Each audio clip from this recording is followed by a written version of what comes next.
semua bebanku, menantikan jawaban, menolak untuk menyerah. Ku tahu Kau Tuhan yang sanggup menolong dalam sesatku. Namun meskipun Kau belum, ku kan tetap menyembah-Mu. Ku kan bernyanyi sampai jiwaku percaya, sampai hatiku mendengar. Ku pengharapan, ku kan berserah. Ku tahu aku tak sendiri, ku yakin Kau mengasihiku. Bahkan di dalam apiku, ku kan menyembah-Mu.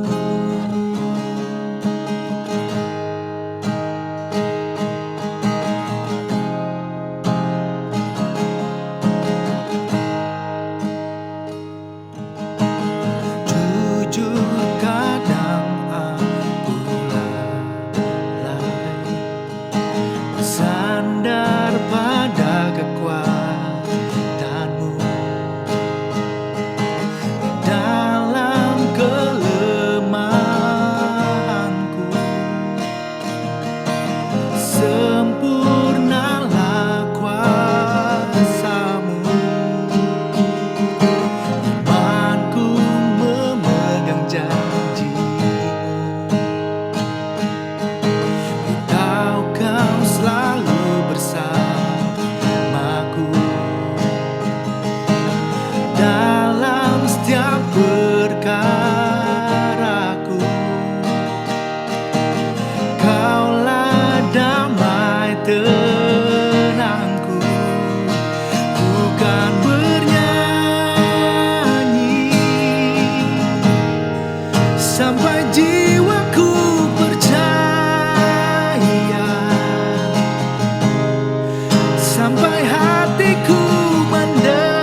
Hi Church, Happy Sunday.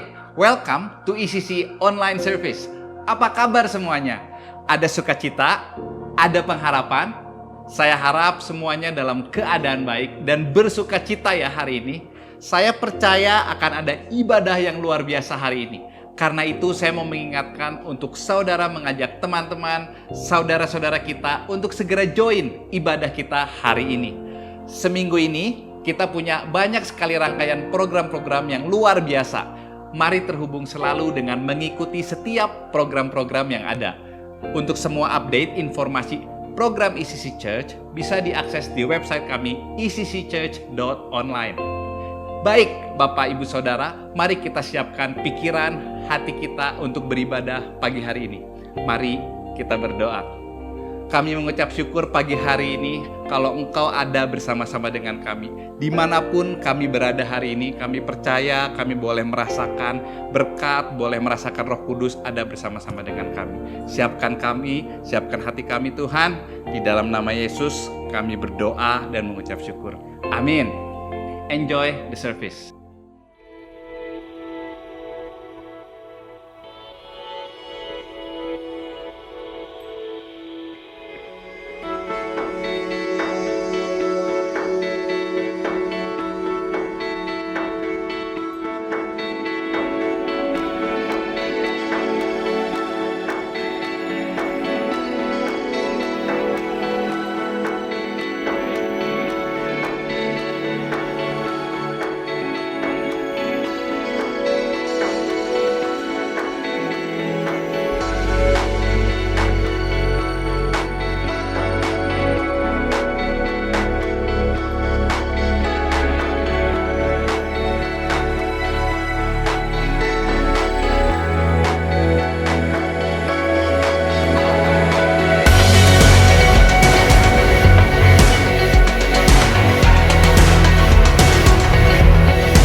Amin Tuhan, kami percaya dengan iman Tuhan, Engkau sudah memperhitungkan hidup kami. Dan saat ini kami mau menyembah Engkau lebih lagi. Di tengah masa krisis ini Tuhan, kami percaya dengan iman, ada Engkau yang selalu membela, ada Engkau yang selalu hadir dalam kehidupan kami. Untuk itu kami mau datang ke hadapan hadirat-Mu Tuhan. Kami mau menyembah-Mu Tuhan.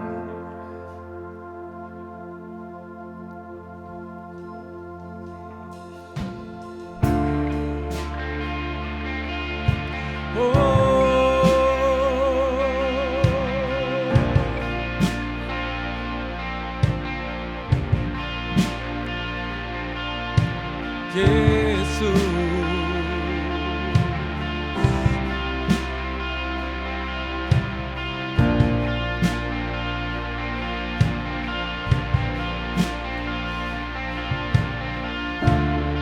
Kau telah mati bagiku, Kau hapus semua dosaku, Kau segalanya bagiku. Takkan bisa ku bayangkan bila hidup tanpamu, hampa jiwaku. Jangan biarkan ku jauh darimu, ku tak bisa jalan tanpamu. Sepanjang hidup ku mau mengingatmu,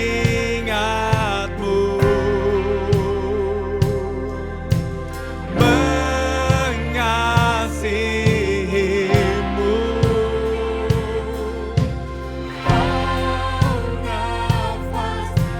Hatiku, Kau terindah, ku kagum akanmu. Come on, sing. Mati bagiku, semua dosaku, Kau segalanya bagiku. Bisa ku bayangkan bila hidup tanpa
mengasihimu.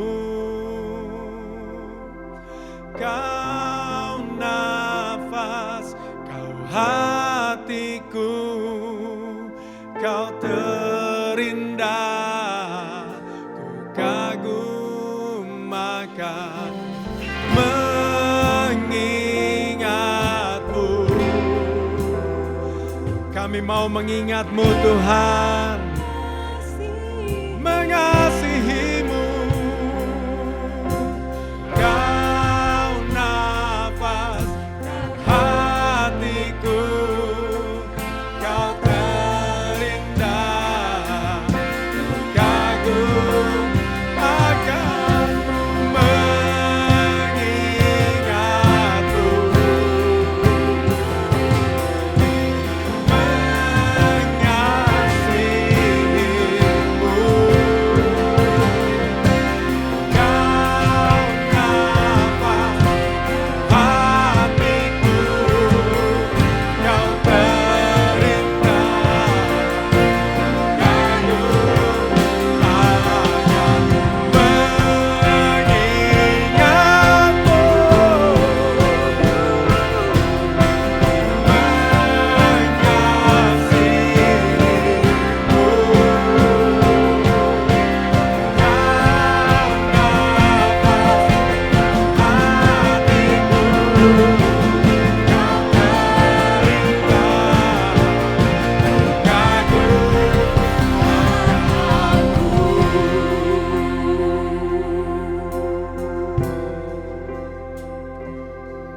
Kami kagum akan-Mu,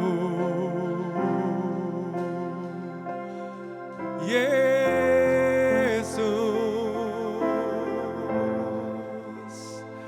Kami kagum akan-Mu.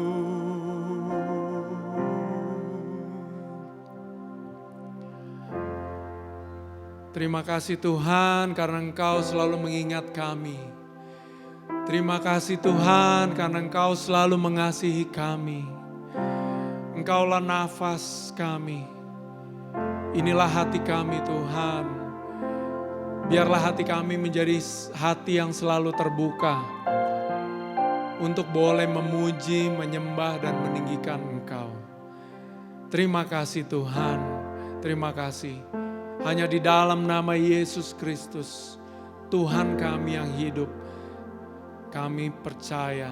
Dan mari kita yang percaya, kita sama-sama berkata, amin. Amin. Praise God, bro. Banyak saudara yang mengalami hadirat Tuhan yang luar biasa saat present worship tadi. Boleh kita kasih apresiasi dong buat setiap volunteer yang melayani hari ini. Mereka awesome banget, mereka kerja keras banget. Well, sekali lagi selamat datang di ibadah online ECC Church. Terutama buat Anda yang baru pertama kali hadir, pertama kali join di ibadah kami. Saya mengundang Bapak, Ibu, Saudara. Hey, you are not a strangers, kau bukan orang asing. Setelah ibadah ini boleh masuk ke website kami, eccchurch.online. Di situ klik tulisan Newcomers Lounge dan ada form yang bisa Anda isi. Kami rindu bisa mengenal Anda lebih dekat lagi karena kita satu keluarga. Amin. Oke, satu pengumuman buat hari ini sebelum kita mendengarkan firman. Kita siang ini bakal ada Global Empower Class. Buat saudara yang sudah mendaftar, ini adalah kelas kedua di rangkaian ECC Spiritual Journey kita. Buat Anda yang sudah mengikuti kelas Encounter, ini adalah kelas yang kedua. Jangan lupa nanti jam 2 siang hari ini, jangan sampai telat untuk join ke kelas ini. Oke, sekarang kita akan berikan persembahan. Bapak Ibu siap? Mari kita lihat sebuah kisah di Alkitab di Markus 12 ayat 41. Ini udah terkenal sekali, saya bacakan buat saudara. Markus 12 ayat 41 sampai 44. Dibilang di sini, pada suatu kali Yesus duduk menghadapi peti persembahan dan memperhatikan bagaimana orang banyak memasukkan uang ke dalam peti itu. Banyak orang kaya memberi jumlah yang besar. Lalu datanglah seorang janda yang miskin dan dia memasukkan 2 peser, yaitu 1 duit. Maka dipanggilnya murid-muridnya dan berkata kepada mereka, "Aku berkata kepadamu, sesungguhnya janda miskin ini memberi lebih banyak daripada semua orang yang memasukkan uang ke dalam peti persembahan.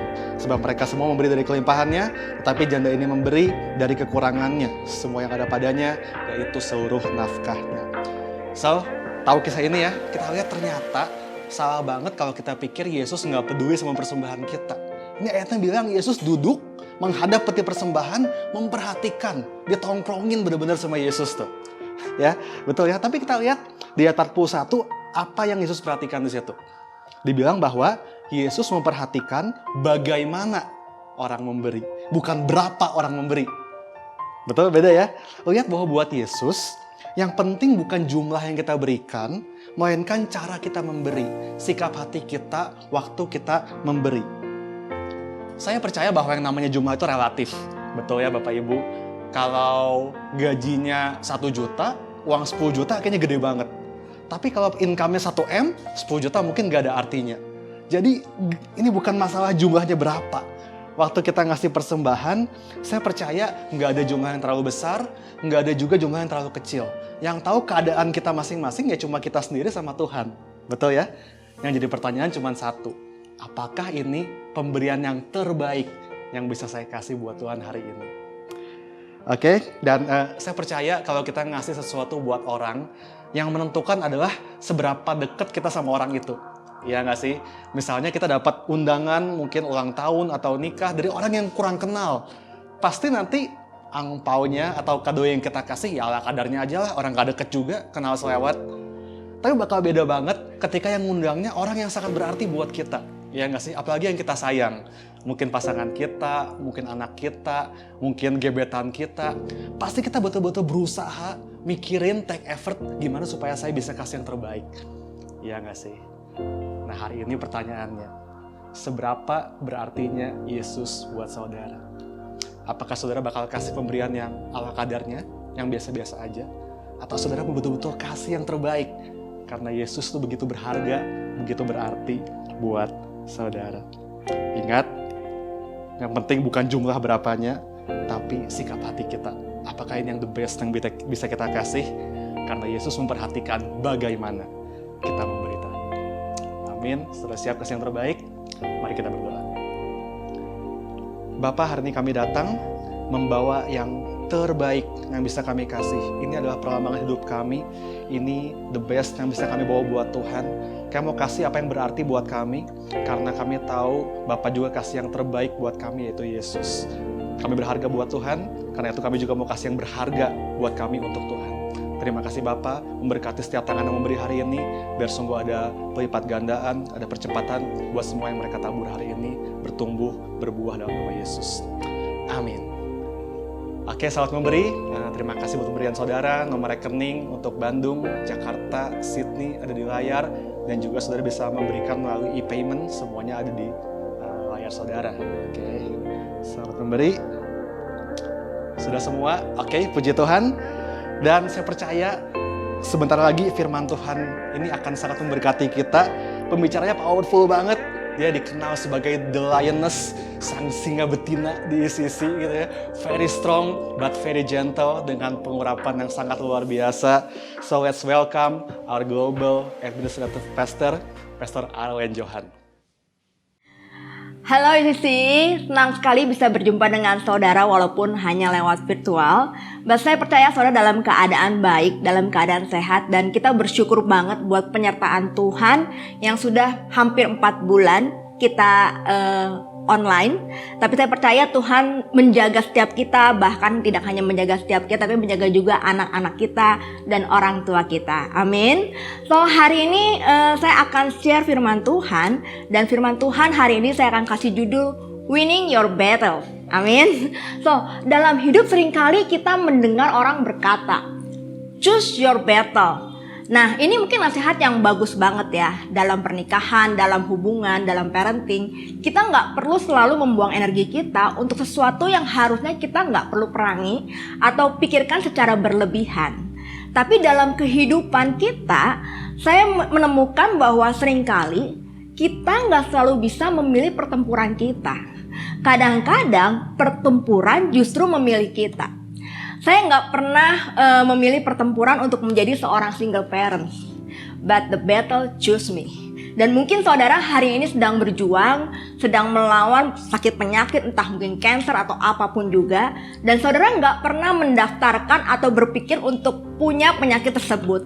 But the battle choose you.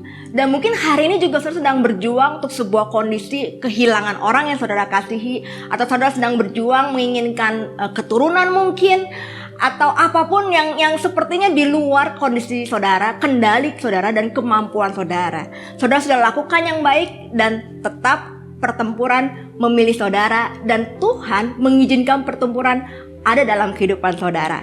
Nah, saya mau baca firman Tuhan dari 2 Tawarikh 20 ayat 1 dan 2. Firman Tuhan berkata demikian. Setelah itu Bani Moab dan Bani Amon datang berperang melawan Yosafat bersama-sama sepasukan orang Meunim.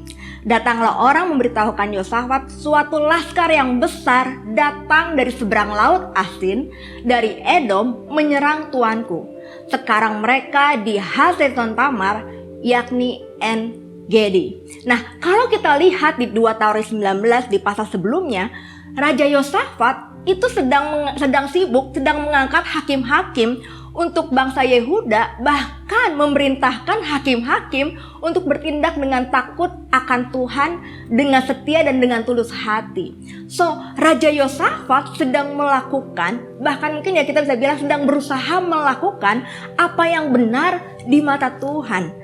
Tapi tiba-tiba ada Bani Moab, ada Bani Amon yang datang dengan laskar yang besar dan berusaha untuk berperang melawan Raja Yosafat. Nah, seringkali pertempuran datang dengan tiba-tiba dalam kehidupan kita. Dan saya percaya untuk kita bisa memenangkan pertempuran kita dan untuk kita bisa bertahan hidup, kita nggak punya pilihan selain kita berjuang. We need to fight. We need to be a warrior. Dan saya menemukan justru di tengah-tengah pertempuran, di tengah-tengah battle yang besar yang kita hadapi, justru Tuhan sedang melatih, bahkan membangkitkan spirit of warrior di dalam kita. Nah, saya pelajari bahwa apa bedanya seorang prajurit dan seorang warrior, atau soldier dan warrior, apa bedanya? Nah, ketika saya pelajari, ternyata seorang soldier itu adalah seorang yang bertugas melindungi negaranya. Mereka mereka mendaftar sebagai prajurit untuk melindungi negaranya dan mereka siap untuk masuk ke dalam pertempuran. Tapi saya percaya untuk memenangkan sebuah pertempuran, seorang prajurit perlu memiliki mental warrior. Nah, apa itu warrior? Seorang warrior adalah seorang pejuang yang mendedikasikan dan mengorbankan seluruh kehidupannya untuk memenangkan pertempuran. Bahkan kadang-kadang seorang warrior itu bukan seorang soldier, bukan pekerjaannya prajurit, tapi dia punya attitude, dia punya mental seorang warrior. So, saya belajar bahwa ternyata seorang prajurit itu adalah posisi. Tapi seorang warrior, a warrior is an attitude. A soldier is a position and a warrior is an attitude. Nah, saya percaya Tuhan mau setiap kita punya a warrior attitude. Punya attitude seorang warrior. Nah, bagaimana seorang warrior itu bisa memenangkan pertempurannya? Karena balik lagi yang pertama saya bilang, kadang-kadang kita nggak bisa pilih pertempuran kita. Kadang-kadang pertempuran yang memilih kita. So, hal yang pertama, get ready. Yang pertama untuk kita bisa memenangkan pertempuran kita, yang pertama kita perlu stay at your post. Nah, di sini dibilang bagus banget ya. Ketika Raja Yosafat dia diserang, dia ketakutan. Hal pertama yang dia lakukan adalah Raja Yosafat mencari Tuhan. Bahkan dia nggak cuma mencari Tuhan, dia mengajak seluruh umatnya, seluruh rakyatnya untuk berpuasa. Yosafat stay at his post as believer. Kalau kita boleh lihat di firman Tuhan, di Tawari bilang begini, Yosafat menjadi takut, lalu mengambil keputusan untuk mencari Tuhan. Ia menyerukan kepada seluruh Yehuda supaya berpuasa. Dan Yehuda berkumpul untuk meminta pertolongan daripada Tuhan. Mereka datang dari semua kota di Yehuda untuk mencari Tuhan. Nah, banyak orang ketika mereka menghadapi pertempuran, mereka meninggalkan posisinya sebagai orang percaya. Mereka berusaha mengerjakan pertempurannya, mereka berusaha untuk menang tanpa pertolongan Tuhan. Ketika berhadapan dengan pertempuran, mereka tinggalkan komsel mereka, iman percaya mereka tinggalkan semuanya. But when life doesn't make sense, they are out of the game. Mereka ikut Tuhan sejauh mana Tuhan menjawab doa mereka seperti yang mereka mau. Tapi ketika Tuhan gak menjawab doa seperti yang mereka mau, mereka meninggalkan Tuhan. Mereka meninggalkan posisi mereka sebagai orang yang percaya. Nah, saya diberkati sama satu orang yang luar biasa yang bernama John Stephen McWorry. Dia adalah seorang atlet lari di maraton, di Olimpiade Meksiko di tahun 1968. Nah, dia harus berlari sejauh 42 km untuk dia bisa mencapai garis finish. Tapi sesuatu terjadi, dia terluka dan sendi lututnya bergeser sehingga dia memerlukan waktu 3 jam 25 menit untuk mencapai garis finish. 1 jam setelah pemenang pertamanya mencapai garis finish. Jadi pemenang pertamanya sudah mencapai 2 jam lebih dan dia baru mencapai 3 jam lebih. Nah, orang-orang bertanya, kenapa kamu tak menyelesaikan pertandingan dalam keadaan terluka? Kenapa kamu nggak give up aja dan bilang, aduh kayaknya saya udahan aja karena saya terluka dan saya terseok-seok. Dan akhirnya dia menjawab hal yang bagus banget. Dia berkata demikian, negara saya mengirim saya sejauh 5.000 mil ke sini bukan untuk memulai pertandingan. Tapi negara saya mengirim saya 5.000 mil ke sini untuk menyelesaikan pertandingan. Katakan wow. Nah, kenapa kita perlu stay in our post?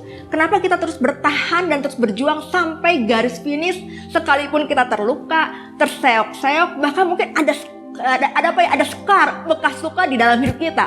Nah, saya percaya bahwa Yesus mati di kayu salib bukan hanya supaya kita diselamatkan dan menikmati karya keselamatan saja. Tapi Yesus mati di kayu salib supaya kita bisa mengerjakan keselamatan yang kita punya hari ini dan menyelesaikan pertandingan kita di bumi ini. So, selama kita hidup, mari kita memilih untuk choose to stay in our post as believer. Nah, saya percaya bahwa hidup nggak selalu mudah, pertempuran nggak selalu mudah. Pertempuran, kadang-kadang pertempuran yang kita izinkan, yang diizinkan Tuhan dari dalam hidup kita adalah pertempuran yang sepertinya besar banget. Bahwa saya mau mengencourage setiap saudara hari ini, choose to stay in your post as believer. Bukan sampai Tuhan jawab doa, tapi walaupun Tuhan belum jawab doa, sekalipun Tuhan jawab doanya enggak buat apa yang saudara minta, stay in your post as believer sampai Tuhan bawa pulang ke rumah Bapa di surga. Amin. Yang kedua, I choose to stay bukan hanya sebagai orang percaya. I choose to stay in my post as mom. Seringkali di dalam pertempuran yang saya hadapi, anak-anak saya nggak selalu mudah. Saya berjuang, saya bergumul untuk membesarkan mereka sebagai seorang single parent. Tapi saya nggak pernah ingin meninggalkan posisi saya, pos saya sebagai seorang ibu buat mereka. Nah, mungkin saudara, hari ini sedang struggle, sedang bergumul dengan pernikahan saudara.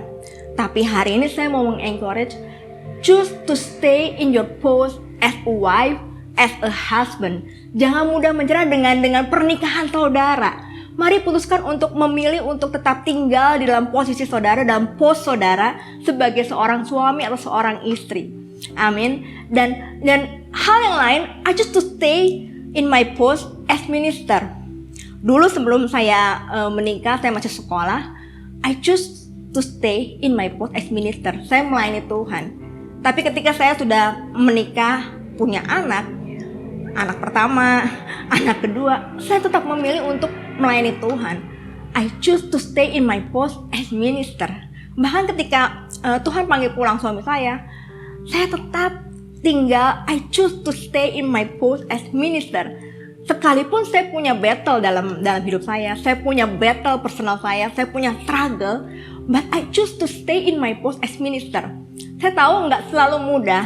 Ketika saya memilih untuk tetap tinggal, tetap stay in my post, nggak selalu mudah, nggak selalu gampang, nggak selalu murah harga yang harus dibayar. But I choose to stay, karena saya mau menyelesaikan pertandingan yang sudah saya mulai. Dan selain minister, saya pun juga I choose to stay in my post as sister and friend buat orang-orang sekitar saya. Ada konflik dalam hubungan, ada mungkin kesalah mengertian, but I choose to stay in my post as sister and friend. So apapun yang saudara alami hari ini, mari putuskan untuk stay in your post. Apapun struggle-nya, apapun pergumulannya, apapun pertempuran saudara alami, pastikan you stay at your post. Selesaikan apa yang sudah saudara mulai hari ini. Amin. Yang kedua, untuk kita bisa memenangkan pertempuran kita, we have to stay focused. Amin. Bilang kiri kanannya, stay focused. Nah, saya percaya bahwa seorang warrior, seorang perjuang, dia harus fokus. Karena fokus adalah kunci kita untuk memenangkan peperangan dan pertandingan kita. Nah, seringkali kita gagal menyelesaikan pertandingan kita atau pertempuran kita karena perhatian kita teralihkan. Kita terdistract dengan banyak hal yang terjadi di sekeliling kita. Nah, mari kita lihat apa yang Yosafat buat ketika dia mengalami pertempuran. Oke, di 2 Tawarikh berkata demikian. Ya Allah kami, tidakkah engkau akan menghukum mereka? Karena kami tidak mempunyai kekuatan untuk menghadapi laskar yang besar ini yang datang menyerang kami. Kami tidak tahu apa yang harus kami lakukan, tetapi mata kami tertuju kepadamu. Wow, Yosafat memutuskan matanya tertuju kepada Tuhan. Kemudian di ayat berikutnya dikatakan, lalu Yahasiel bin Zakaria bin Benaya bin Matanya, seorang Lewi dari Bani Asaf, dihinggapi roh Tuhan tengah-tengah jemaah. Camkanlah, hai seluruh Yehuda dan penduduk Yerusalem dan tuanku Raja Yosafat. Beginilah firman Tuhan kepadamu. Janganlah kamu takut dan terkejut karena laskar yang besar ini. Sebab bukan kamu yang akan berperang melainkan Allah. Besok haruslah kamu turun menyerang mereka. Mereka akan mendaki pendakian Sir. Dan kamu akan mendapati mereka di ujung lembah, di muka padang gurun Yeruel. Nah, kadang-kadang kita kehilangan fokus karena kita terganggu dengan banyak hal, kita sibuk dengan banyak hal. Mari hari ini untuk kita bisa memenangkan peperangannya kita, pertempurannya kita. Mari kita fokus pada janji Tuhan. Mari kita fokus pada kemenangan yang sudah Tuhan sediakan dalam kehidupan kita. Jangan fokus sama tantangannya, tapi mari kita fokus dengan janji Tuhan. Di situ dikatakan, kenapa Yosafat dia memutuskan untuk menguatkan hatinya? Karena Yosafat tahu Tuhan yang berjanji bahwa Tuhan akan memberikan kemenangan. Yes, betul. Ketika Tuhan berjanji untuk memberikan kemenangan dalam hidup kita, kita tetap perlu bertempur. Kita tetap perlu turun ke dalam medan perang. Nah, seringkali kita tahu ada janji Tuhan dalam hidup kita. Dan kita berpikir, oh ya udah, saya diem aja, saya nggak usah lakuin apa-apa. Dan pasti Tuhan kasih kemenangan dalam hidup kita. Tapi nyatanya ketika kita berpegang pada janji Tuhan, ada bagian kita yang kita perlu lakukan. Yosafat mencari Tuhan, fokus sama Tuhan, dan dia mendengar janji Tuhan bahwa inilah Tuhan yang akan berperang buat dia. Ada kemenangan yang akan diberikan sama Tuhan buat Yosafat dan bangsanya. Dan apa yang Yosafat lakukan? Dia pergi ke medan perang. Dia turun ke medan perang. Nah, hari ini, apakah saudara masih memegang janji Tuhan? Dan ketika Tuhan bicara sama saudara dan saudara tahu janji Tuhan buat saudara, apakah saudara bersedia untuk tetap turun ke battlefield? Untuk turun ke medan perang? Tuhan sudah memberikan kemenangan dalam hidup saudara. Tapi ada bagian yang saudara perlu lakukan untuk turun ke medan perang dan mengambil kemenangan yang Tuhan sudah sediakan dalam hidup saudara. Yang kedua, kita perlu juga untuk kita melatih fokus kita. Apa yang bisa menggoncangkan atau mendistract fokus kita?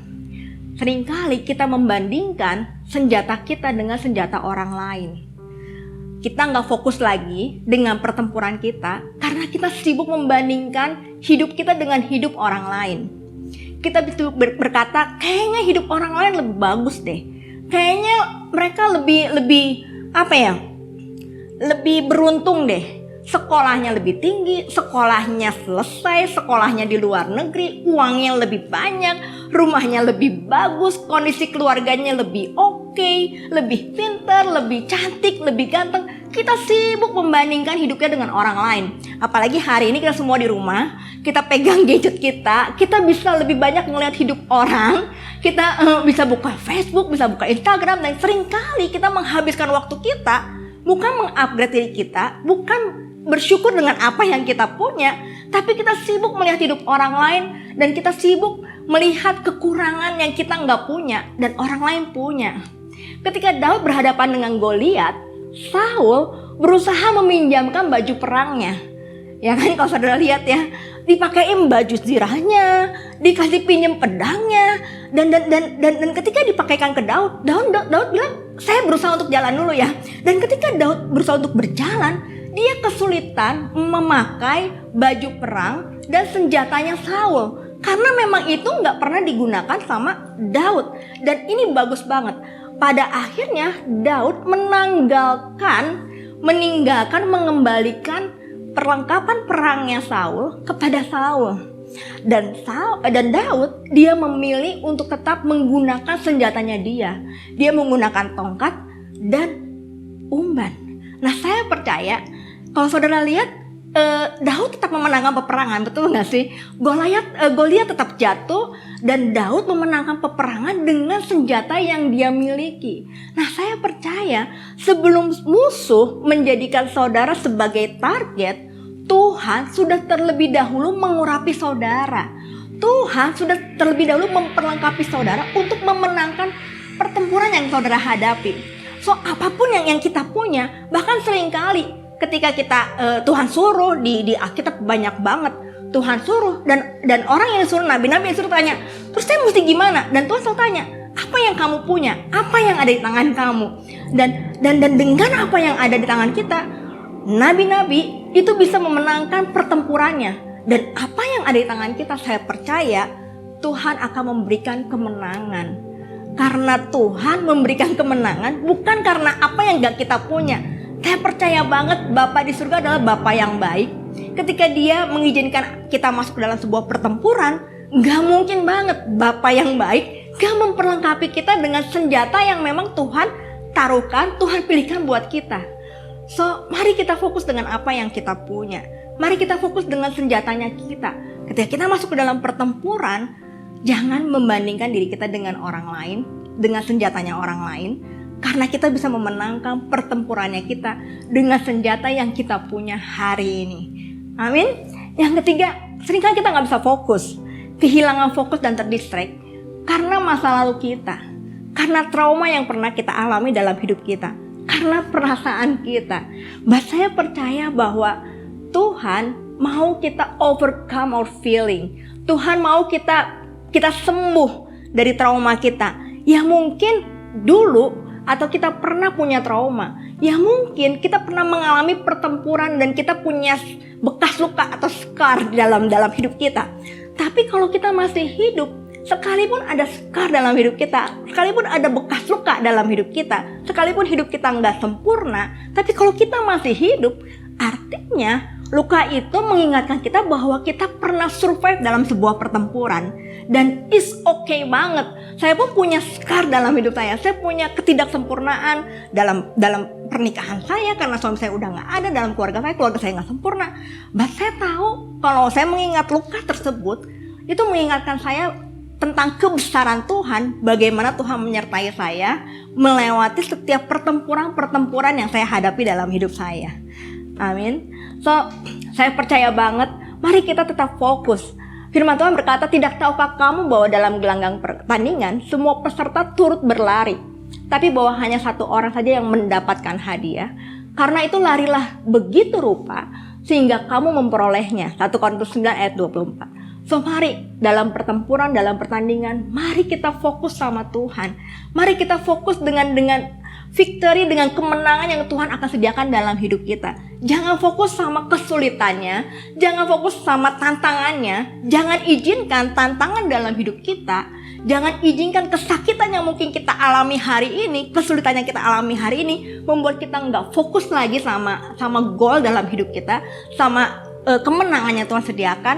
Bahkan jangan sampai tantangan hari ini menghentikan kita untuk kita terus bertempur dan berjuang. Amin.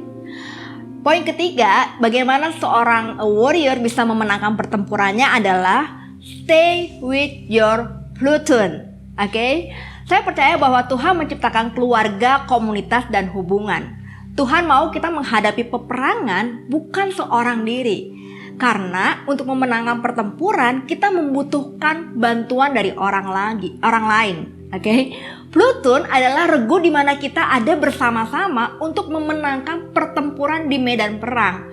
Nah, yang luar biasanya dalam pertandingan sepeda beregu ada juga istilah peloton yang akar katanya sama dari platoon. Nah, bersepeda dalam berkelompok bisa menghemat tenaga dengan bersepeda pada jarak yang dekat dengan pesepeda lainnya. Karena bersepeda secara berkelompok akan mengurangi gaya dorong angin 5-10%. Pengkhotbah 4 ayat 9 dan 10 berkata bahwa berdua lebih baik daripada seorang diri. Karena mereka menerima upah yang baik dalam jerih payah mereka. Karena kalau mereka jatuh, yang seorang mengangkat temannya, tetapi why orang yang jatuh yang tidak mempunyai orang lain untuk mengangkatnya. So hari ini, kalau kita mau memenangkan pertempurannya kita, mari kita jangan tinggalkan komunitasnya kita. Saya percaya di gereja ini kita punya yang namanya home cell. Di gereja ini kita punya yang namanya pembapaan. So jangan tinggalkan komunitasnya kita. Karena mereka adalah orang-orang yang bersama dengan kita untuk setiap kita memenangkan pertempurannya kita. Hari ini kalau hidup kita baik-baik aja, hidup kita kuat, mari kita mulai melihat sekeliling kita. Mari kita mulai raising up more leader, raising up more warriors di sekitar kita. Hari ini kita bisa menjadi orang yang menolong mereka melewati pertempurannya mereka. Tapi mungkin one day merekalah orang-orang yang menolong kita untuk melewati pertempurannya kita sendiri. Amin saudara-saudara. So hari ini juga mari kita mendengarkan kesaksian yang luar biasa dari salah satu leader dari Gaze Ecclesia Taiwan yang bernama Tin Kiana. Mari kita saksikan kesaksiannya berikut ini.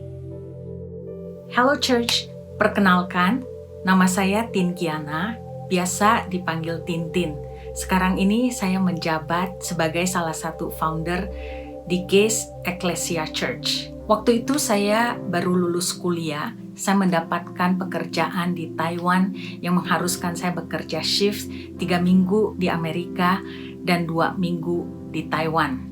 Setelah 1 tahun lebih saya bekerja di perusahaan itu, saya mendapat tawaran untuk menetap di Amerika.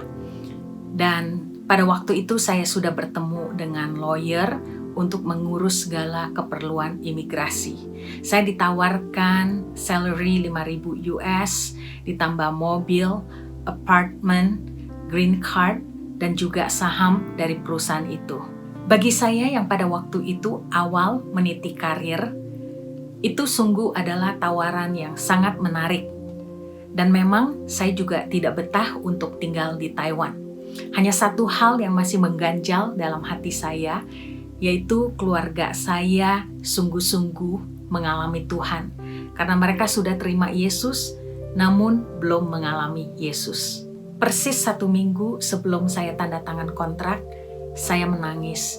Pada waktu itu saya sendirian di hotel di US, dan rasanya kehilangan arti hidup dan visi. Malam itu saya bertanya kepada Tuhan, why? Apakah saya harus pindah ke US? Dan untuk pertama kalinya for almost a year, sekali lagi saya mendengarkan suara Tuhan yang berbisik lembut di dalam hati saya, yang berkata, come back to me, go back to Taiwan, you've been too busy with your matters, and give up all this. I have better plans for you, and I will restore your family. Dan malam itu suara yang lembut berbisik dalam hati saya, dan Tuhan mau saya kembali ke Taiwan. Dan Tuhan berjanji untuk memulihkan keluarga saya. Akhirnya saya memutuskan untuk stay in my calling dan tetap stay di Taiwan. Ketika saya tetap pada panggilan saya dan fokus kepada tujuan, tidak lama kemudian berselang 1 bulan, adik saya satu persatu mengalami Tuhan dan mereka dibaptis oleh Roh Kudus. God is so good. Pekerjaan saya bagaimana? Tentu ada harga yang harus saya bayar. Apakah saya langsung mendapatkan pekerjaan yang lebih baik? Tidak. Tetapi ada damai sejahtera yang melampaui segala akal. Peace beyond all understanding in my heart. I knew I've chosen the right thing. Saat itu saya bersyukur memutuskan untuk kembali ke Taiwan.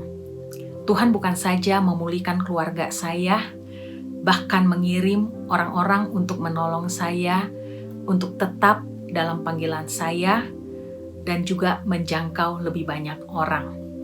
Bahkan di awal tahun ini, bulan Januari, teman-teman dan saya bertemu dengan Pastor Nala, dan itu yang memberikan kami hati lebih lagi untuk membangun komunitas yang saat ini adalah Gereja Eklesia Taiwan. Saya percaya komunitas yang ada sekarang ini ada untuk menjaga saya, berlari kepada tujuan saya, bahkan mereka adalah keluarga saya, sehingga kami boleh bersama-sama bertumbuh dalam mengenal Kristus. Sejak kami memulai ibadah kami di awal Maret 2020, luar biasa sekali Tuhan terus menambahkan jiwa-jiwa, dan sekarang ini kami ada 6 cell group dengan kehadiran 90 orang di ibadah raya. Saya tidak pernah menyesali keputusan saya yang dulu. Melihat jiwa-jiwa diselamatkan itu jauh lebih berharga daripada kekayaan di dunia. Tuhan pun menunjukkan bahwa Ia setia. Hari ini saya menikmati berkat Tuhan secara financial. Tetapi lebih daripada itu, to be part of God's plan for this city makes me even more blessed. All things on earth are perishable, but that which we sow in eternity will be forever. Semoga kesaksian saya memberkati dan menguatkan kita semua. Dan stay in your post, stay in your community, and stay focused. Tuhan Yesus memberkati. Oke saudara-saudara, diberkati dengan hari ini, amin. So, mari kita memenangkan pertempuran kita. Winning your battle. Dan untuk winning your battle, mari kita putuskan untuk stay at our post. Stay focused. And stay with our Putin. Oke, buat saudara, mari kita berdoa hari ini. Mari kita berdoa hari ini supaya kita boleh memenangkan peperangannya kita, pertempurannya kita. Amin. Mari kita berdoa. Bapa, kami bersyukur buat hari ini Tuhan. Kami bersyukur Tuhan bahwa pertempuran yang kami alami hari ini adalah pertempuran di mana kami boleh mengalami, kami boleh next level untuk kami menjadi warriornya Tuhan. Dan kami berdoa sungguh Tuhan, kami pagi hari ini Tuhan, kami memutuskan Tuhan untuk stay in our post. Apapun pertempuran yang kami alami hari ini, kami memutuskan untuk stay at our post. Dan kami juga memutuskan Tuhan untuk kami boleh tetap fokus dengan janji Tuhan. Kami boleh tetap fokus dengan janji Tuhan yang membawa kami ke dalam kemenangan. Dan kami juga gak akan pernah meninggalkan plutonnya kami gak akan pernah meninggalkan komunitasnya kami. Karena kami tahu Tuhan, ketika kami stay at our post, ketika kami tetap fokus, stay focus, ketika kami stay with our pluton, maka Tuhan akan memberikan kemenangan dalam hidup kami. Mari saudara, angkatlah kedua belah tanganmu dan terimalah berkat Tuhan hari ini. Bapa, hamba berdoa sungguh Tuhan, biar kekuatan Tuhan, pengurapan Tuhan yang baru pagi hari ini boleh tercurah dimanapun kami berada pagi hari ini Tuhan. Hamba berdoa di dalam nama Yesus, biar kekuatan Tuhan, pengurapan Tuhan boleh turun atas setiap kami, sehingga setiap kami boleh memenangkan pertempuran-pertempuran yang Tuhan izinkan masuk dalam kehidupan kami. Bahkan kami berdoa sungguh Tuhan, lewat kehidupan kami, sekalipun kami mengalami pertempuran atau bahkan ada di dalam medan pertempuran, kami boleh membangkitkan warrior-warrior di sekitar kami. Dan kami boleh melihat Tuhan, setiap anak-anak Tuhan, mereka boleh berjalan, mereka boleh bertempur dengan kekuatan yang dari Tuhan. Bapak hamba berdoa sungguh Tuhan, kemenangan yang dari Tuhan, kekuatan yang dari Tuhan tercurah pagi hari ini in the name of Jesus. Terima kasih Bapak, di dalam nama Yesus kami berdoa dan mengucap syukur. Mari semua orang yang percaya katakan amin. Yes, amen. Siapa yang diberkati oleh firman Tuhan hari ini? Terima kasih Pastor Allen Johan untuk firman Tuhan yang menguatkan banget kita hari ini. Untuk saudara yang juga diberkati oleh ibadah hari ini, saudara bisa share link ibadah kita hari ini dengan kerabat-kerabat dan keluarga kita. Karena sharing is caring. Dan untuk saudara yang baru join ibadah online service hari ini, kita rindu banget berkenalan lebih dekat lagi. Karena itu kami mengundang saudara untuk bisa masuk ke lounge newcomer kita yang berada di website kami, eccchurch.online. So, thank you semua yang udah join ECC online service hari ini. Stay healthy, keep connecting, and happy Sunday. Terpujilah kau,